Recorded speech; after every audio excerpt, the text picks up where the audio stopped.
Oke, assalamualaikum warahmatullahi wabarakatuh. Jalan-jalan dulu, jalan-jalannya ke kebun manggis. Rabu, tanggal 27 Desember tahun 2023. Efisiensinya cukup tinggi. Bab 7126 sampai bab 7130. Mencabut gugatan adalah satu-satunya pilihan Howard saat ini. Dialah yang pertama kali menggugat Zhou Liangyun. Dengan status sosialnya, selama dia mengatakan kepada polisi dan pengadilan bahwa semua yang terjadi sebelumnya hanyalah kesalahpahaman, bahwa Zhou Liangyun tidak mencuri barang-barangnya sendiri, atau barang-barang itu, pencurian Zhou Liangyun hanyalah palsu, tidak bernilai $100. Dalam hal ini, Zhou Liangyun pasti akan dibebaskan. Setelah dibebaskan, dia akan bebas dan FBI tidak perlu lagi memantau dan melindunginya secara ketat. Namun, melakukan hal ini merupakan tamparan lain bagi keluarga Rothschild. Karena ini sama saja dengan memberitahu seluruh masyarakat bahwa Anda telah menjebak Zhou Liangyun atau salah memahami Zhou Liangyun atas dasar bahwa semua skandal sebelumnya telah terungkap dan difermentasi. Ini sungguh kejahatan demi kejahatan. Namun, Howard tidak punya pilihan. Intuisinya mengatakan kepadanya bahwa dia harus menemukan si Fang Baozu sesegera mungkin. Setelah si Fang Baozu tidak dapat diambil kembali, kekayaan luar biasa Rothschild selama 200 tahun mungkin akan berakhir dengan tiba-tiba. Saat ini, setelah mendengar apa yang dia katakan, penanggung jawab FBI berkata dengan tenang, "Jika Anda benar-benar mencabut kasus ini dan pengadilan menyatakan Peter Zhou tidak bersalah, maka kami akan berhenti melindunginya." Setelah itu, pihak lain mengingatkan, "Tetapi Tuan Rothschild, saya ingin mengingatkan Anda bahwa Anda tidak boleh berpikir bahwa setelah Peter Zhou mendapatkan kembali kebebasannya, Anda dapat melakukan apapun yang Anda inginkan padanya. Begitu dia melakukan pelanggaran, FBI pasti akan menyelidikinya sampai akhir." Di saat ini, keluarga Rothschild opini publik sangat pasif. Saya menyarankan Anda untuk tidak bertindak impulsif. Howard berkata dengan dingin, "Bukan giliran Anda untuk memberitahu saya bagaimana saya harus bertindak." Setelah itu, dia menutup telepon dengan kasar dan menelepon lagi. Tiba di gedung pengadilan New York. Segera, Zhong Yongbo mendarat di Bandara JFK New York setelah penerbangan 2 jam. Begitu dia keluar dari pintu keluar bandara, Chen Zimin, yang telah menunggu lama, menyambutnya dengan antusias dan berbisik dengan hormat, "Bawahan saya, Chen Zimin, telah bertemu Paman Zongyong."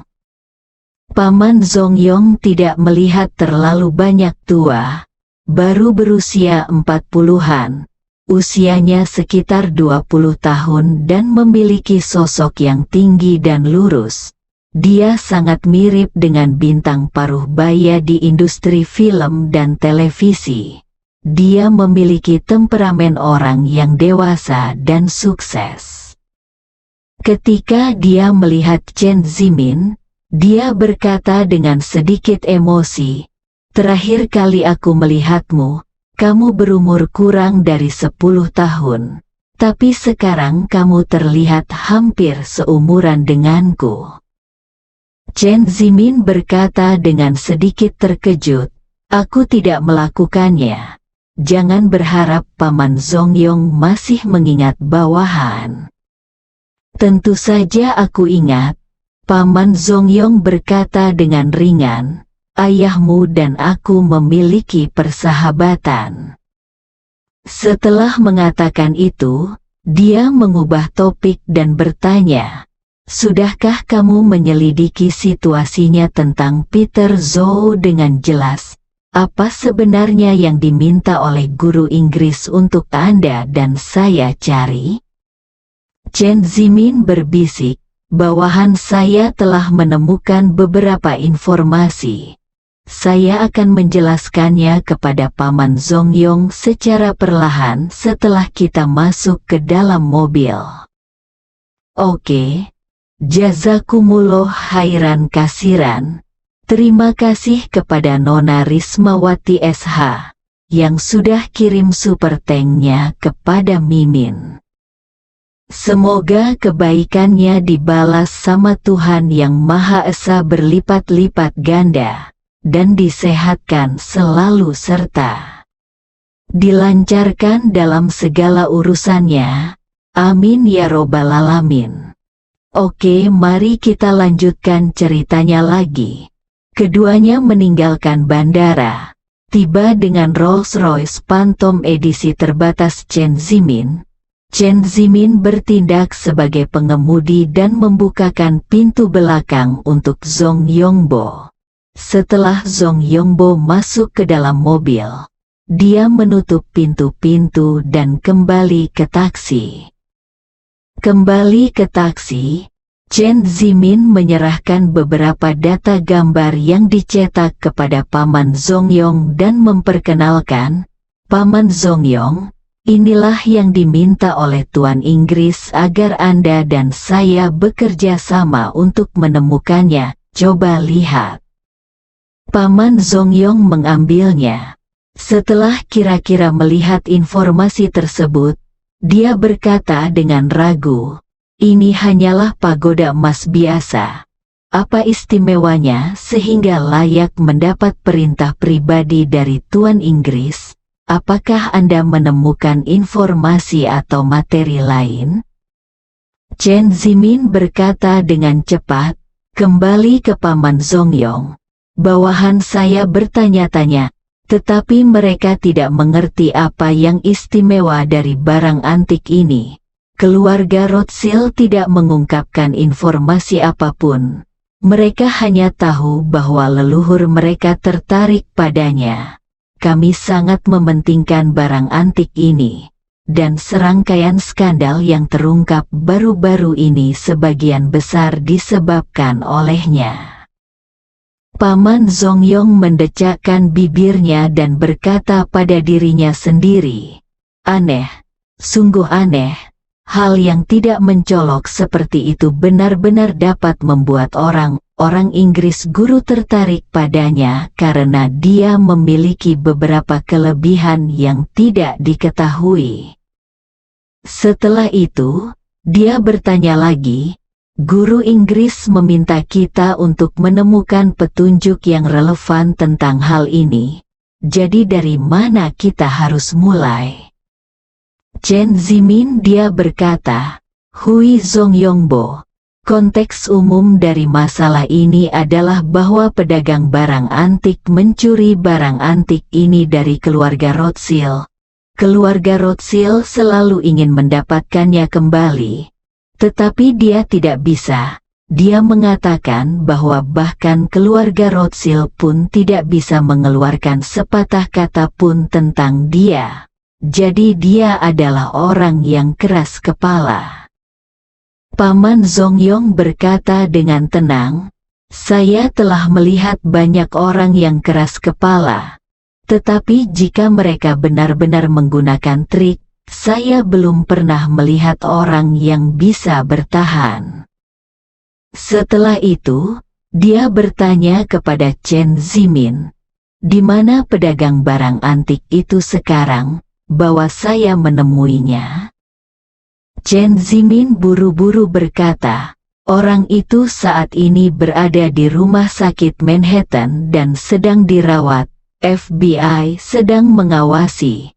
Sekarang ini masalah ini membuat keributan besar di New York. Sungguh tidak mudah bagi Anda untuk menemuinya secara langsung, kecuali Anda memaksanya melakukannya. Tetapi di tempat seperti ini, FBI pasti tidak akan tinggal diam dan menunggu kematian. Jika ada sesuatu jangan berakhir. Saya khawatir Tuan Inggris akan menyalahkan Anda dan saya. Paman Zongyong bertanya kepadanya. Kalau begitu, apakah Anda punya ide bagus? Chen Zimin berkata, satu-satunya hal yang dapat saya pikirkan adalah mengirim satu orang ke rumah sakit terlebih dahulu.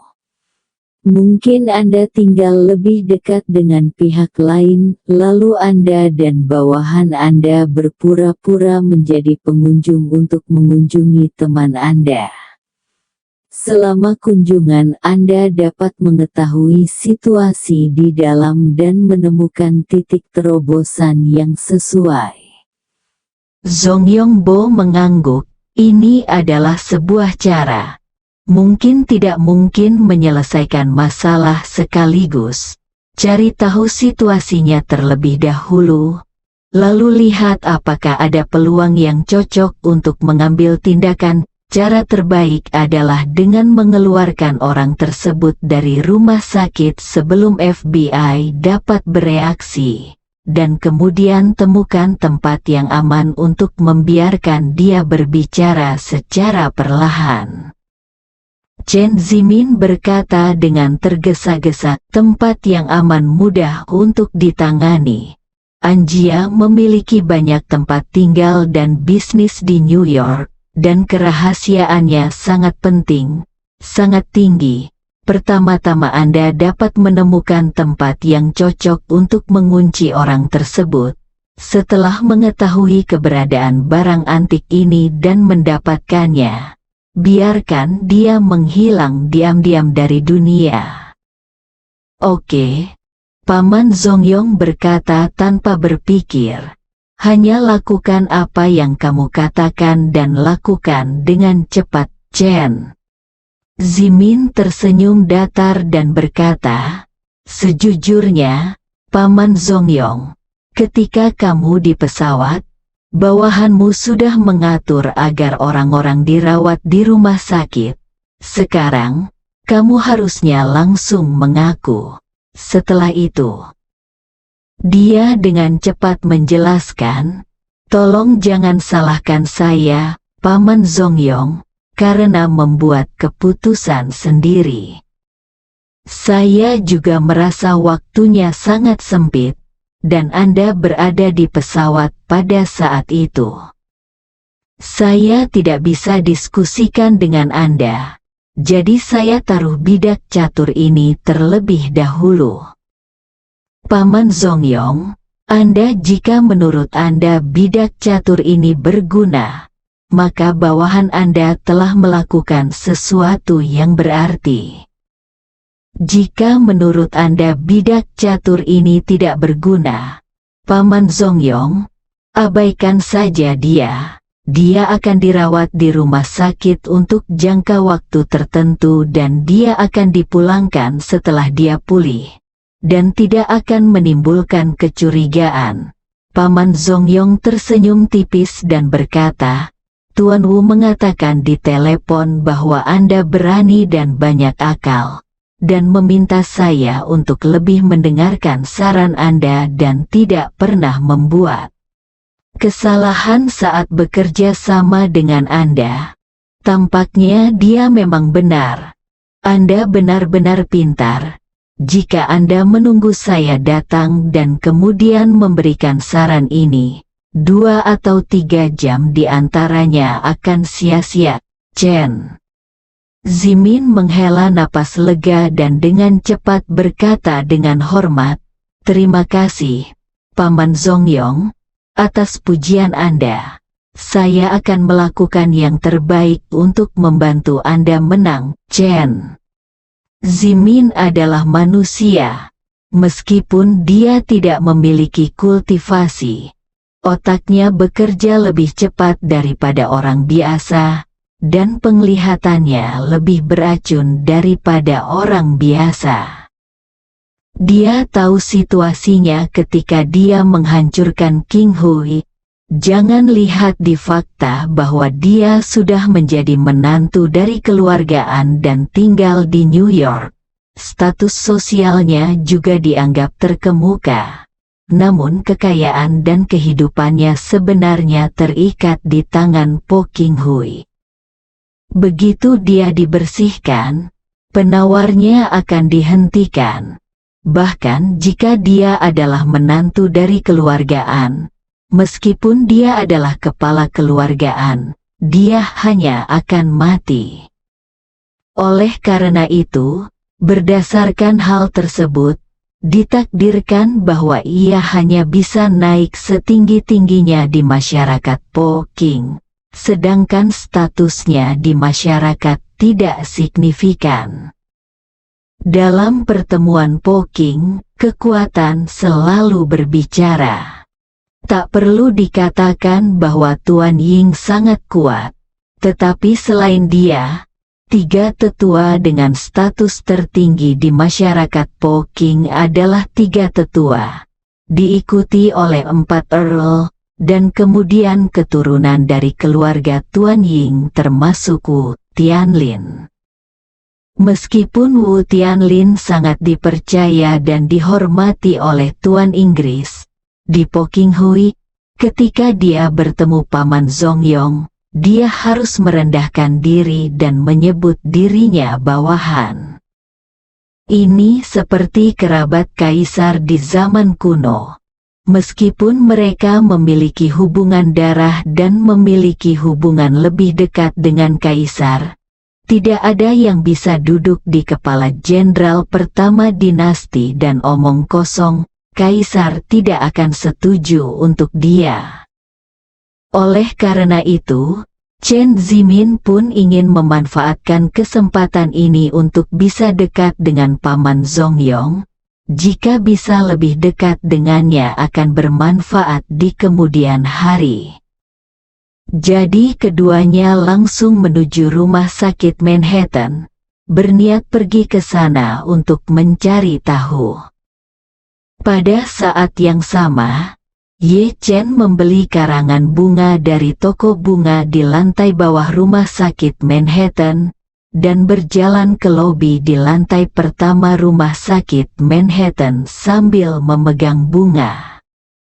Setelah mengidentifikasi dirinya dan pasien yang ingin ia kunjungi ke resepsionis, resepsionis segera menemukan aplikasi pengunjung yang ditinggalkan hang melalui perawat, maka ia segera mengirim seseorang untuk membawanya ke lift dan berkata dengan hormat, "Pak, Anda bisa mulai dari di sini. Langsung ke lantai 17, belok kiri setelah keluar dari lift dan Anda akan menemukan bangsal No. 1708. Oke, Ye Chen mengangguk dan melangkah ke dalam lift. Lift naik ke atas dan berhenti di lantai 17. Ye Chen berjalan keluar dari lift sambil memegang karangan bunga dan hendak pergi ke bangsal 1708 ketika dia mendengar seorang perawat buru-buru berkata kepada orang lain di ruang perawat, bagian gawat darurat mengatakan bahwa seorang pasien yang terkena kecelakaan mobil perlu dipindahkan ke bangsal 1707. Cepat! Bersiaplah untuk menerima resepsi, orang-orang akan segera datang dari lift medis. 2 perawat berlari keluar dari ruang perawat dengan tergesa-gesa, salah satu dari mereka sedang menunggu di luar pintu ruang lift medis bersama orang lain. Sedangkan perawat lainnya langsung masuk ke bangsal 1707 untuk memeriksa situasi bangsal. Ye Chen, yang memegang bunga di tangannya, sedikit mengernyit, karena Heng dirawat di rumah sakit saat ini karena Zhou Liangyun. Jadi intuisi Ye Chen mengatakan kepadanya bahwa orang yang akan dirawat di bangsal 1707 pasti memiliki latar belakang yang tidak biasa. Pada saat ini, lift medis tiba-tiba mengeluarkan bunyi ding yang jelas, dan kemudian pintu lift terbuka, dan seorang pria muda didorong keluar dari lift sambil berbaring di ranjang rumah sakit bergerak. Dahi pemuda itu dibalut perban dan terdapat banyak memar di sekujur tubuhnya. Ia terbaring tak bergerak di ranjang rumah sakit bergerak dan tidak bisa menahan erangan berulang kali. Ye Chen segera merasa bahwa meskipun orang di ranjang rumah sakit tidak memiliki energi spiritual, dia adalah seorang pejuang yang luar biasa. Jadi Ye Chen diam-diam melepaskan energi spiritualnya untuk menyelidiki dan menemukan di dalam tubuh orang itu racun yang akan digunakan Po King untuk diberikan kepada tentara yang mati dan penjaga ksatria, Om. Jenis racun ini sangat familiar bagi Ye Chen, karena dia telah mendetoksifikasi lebih dari satu orang, dan dia memiliki kesan yang mendalam. Penemuan ini tiba-tiba mengejutkan Ye Chen, dan dia tidak dapat menahan diri untuk berpikir. Masyarakat Qing sangat efisien, dan mereka menemukan tempat ini begitu cepat bersambung.